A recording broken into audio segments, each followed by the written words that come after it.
Implante transcatéter de prótese vulvar aórtica, também conhecida pela sigla TAV. O TAV está dentro do rol de procedimentos da ANS, mas na prática muita gente reclama que não consegue a cobertura pela operadora de plano de saúde. E aí a grande questão é, qual é a regra da ANS? O que ela diz a respeito? E por que tanta gente ainda não consegue a cobertura? Eu vou explicar agora para vocês. Muito prazer, eu sou Elton Fernandes, eu sou advogado especialista em plano de saúde, eu sou professor de Direito em cursos de pós-graduação e autor do livro Manual de Direito da Saúde Suplementar, lançado ainda no ano de 2024. Eu estou aqui para tentar desmistificar e ajudar vocês a compreender as principais regras do setor de planos de saúde.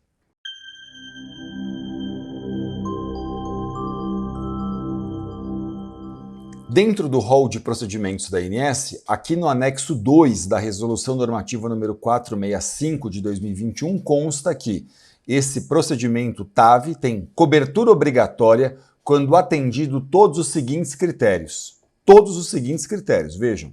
Pacientes com idade igual ou maior que 75 anos, sintomáticos, com expectativa de vida superior a 1 ano, inoperáveis ou com alto risco cirúrgico, definido como score pela Sociedade de Cirurgiões Torácicos em maior que 8% ou Euroscore logístico maior de 20%.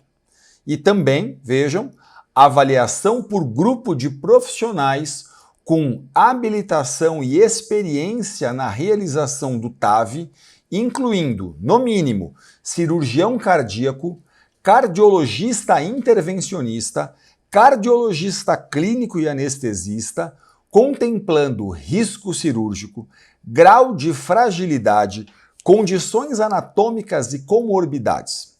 O grupo de profissionais deve confirmar a adequação da indicação do TAV em oposição à troca valvar cirúrgica. Então vejam, o TAV está dentro do rol de procedimentos da ANS, mas a primeira grande questão é que ele só tem indicação ali dentro da regra da ANS para pacientes com idade igual ou superior a 75 anos.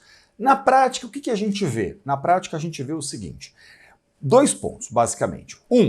Nem todos os pacientes atendem esse critério da ANS. Primeiro porque a expectativa média de um brasileiro, já não é 75 anos. Esse é um primeiro grande problema. Quer dizer, a ANS está fazendo uma nota de corte alta. Essa é uma primeira crítica que eu vejo dos médicos, é que a nota de corte da ANS ficou muito alta, de forma que pacientes que têm indicação técnica para fazer o procedimento antes disso, muitas vezes não conseguem realizar. Então, um primeiro grande problema é a diretriz de utilização da ANS desobedeceu, na visão de muitos dos médicos, a própria ciência, já que existem aí órgãos de renome internacionais que indicam esse TAV, o TAV para antes dos 75 anos, a depender aí de algumas condições clínicas do paciente. E aí, vocês viram que o paciente tem que preencher todos esses critérios para acessar. Se um paciente não preenche, a operadora de plano de saúde já sai dizendo o seguinte, eu não concordo com a liberação do TAV para esse caso, porque não preencheu os critérios. Mas aí tem um ponto. Meu primeiro ponto é o seguinte, a indicação, esses critérios, quando eles desobedecem à ciência, eles desobedecem obrigatoriamente à lei dos planos de saúde, porque a lei diz que os tratamentos cientificamente reconhecidos, que estão prescritos em acordo com a medicina baseada em evidências, devem ter cobertura obrigatória. E aí? E aí, na prática, então, se eu tenho a indicação técnica de um procedimento como esse dentro do rol da ANS, em acordo com a ciência, mas em desacordo com essa pequena diretriz, em desacordo com esses critérios que a ANS estabeleceu, tentando fechar um pouquinho, eu poderia buscar a cobertura disso com base na lei. O médico, então, de confiança do paciente, poderia justificar técnica e clinicamente que, embora não esteja em acordo com o rol da ANS, está em acordo com a ciência. E se a operadora de plano de saúde for seguir a lei, ela tem o dever, segundo a própria lei, de fazer a liberação disso, porque a lei diz que a operadora deverá autorizar os procedimentos que não estão no rol, mas foram prescritos em acordo com a ciência. Então, bastaria que o médico, por exemplo, fizesse essa indicação técnica em acordo com a ciência. Ponto 1, tá? A gente vê muito isso. E o ponto 2, eu vejo então assim, no ponto 1, como eu disse, muita gente que não atinge esse critério específico da ANS, mas depende e precisa do TAV. E o ponto 2 são pacientes que muitas vezes têm contratos antigos, cuja operadora de plano de saúde diz que não vai liberar por ser um plano antigo.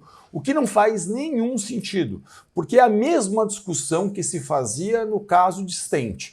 Eu cubro a doença, cubro a cirurgia, mas não cubro a prótese. E não existe procedimento a ser coberto se eu não tiver a prótese inerente e necessária ao tratamento do paciente, né? Eu não tenho como dissociar uma coisa da outra aqui, então tem um equívoco técnico da operadora de plano de saúde que muitas vezes desrespeita a lei, que desrespeita até uma certa jurisprudência já bastante sedimentada e pacificada de dizer que não pode agir assim. O grande ponto para a gente sempre é ter a indicação e critério técnico-científico. E aí é o médico de confiança do beneficiário quem pode atestar isso, quem pode justificar técnica e clinicamente. O ponto é, essa é a regra e essas são as duas principais razões na qual, dentro do meu cotidiano como advogado, eu vejo recusa. Ou não atendeu o critério da ANS, ou o plano de saúde é antigo e nem ligaram para esse critério da ANS. A operadora simplesmente disse, dane-se esse critério da ANS, eu não vou olhar para isso porque não tem direito segundo o contrato. Mas é o que eu disse, nenhum contrato pode contrariar a lei e não existe procedimento sem o acessório, sem a prótese inerente ao próprio procedimento cirúrgico. Em situações como essa, o que recomendo? Eu recomendo que você tenha a indicação, a recusa e com muita urgência você procure um advogado especialista em plano de saúde para conversar, porque esse profissional vai poder analisar o seu caso, as suas particularidades, as suas especificidades, a fim de definir aí então quais caminhos podem ser percorridos. Um desses caminhos que podem ser percorridos eventualmente é uma ação judicial com pedido de liminar que busque liberar aí rapidamente, via uma decisão da justiça, essa prótese, esse tratamento para esse paciente. Isso pode ser feito, é um dos caminhos possíveis, o que dependerá de uma análise técnica e profissional do seu advogado. Você pode fazer uma reunião presencial, pode fazer uma reunião online, porque todo o processo judicial hoje tramita de forma eletrônica, então mesmo que você contrate um advogado que esteja distante de você, ele vai trabalhar eletronicamente, vai trabalhar à distância e vai conseguir fazer tudo eletronicamente junto com você. Então não tem nenhum problema em relação a isso. Você pode mandar os documentos por WhatsApp, enfim. Essas coisas todas hoje elas são muito fáceis e eu sei que são muito intuitivas para a gente. Então não deixe de falar com um advogado especialista em plano de saúde. Essa é a regra do rol da ANS e o que eu vejo na prática é ou um paciente não atendeu o critério do rol, ou então, muitas das vezes, a operadora de plano de saúde vai dizer que é um paciente que tem um contrato de plano de saúde antigo. Nenhum desses casos, para mim, são justificativas contundentes ou que podem justificar a exclusão de um tratamento como o TAV pela operadora de plano de saúde. Fale sempre com um profissional especialista e eu agradeço muito sua audiência, espero ter ajudado você com esse vídeo. Eu sou Elton Fernandes, eu sou advogado especialista em plano de saúde, estou aqui para disseminar informações e meu grande objetivo é poder uma hora conseguir gravar todas as regras da ANS a fim de disponibilizá-las para todos vocês que precisam disso. Saúde, sucesso aí, um grande abraço.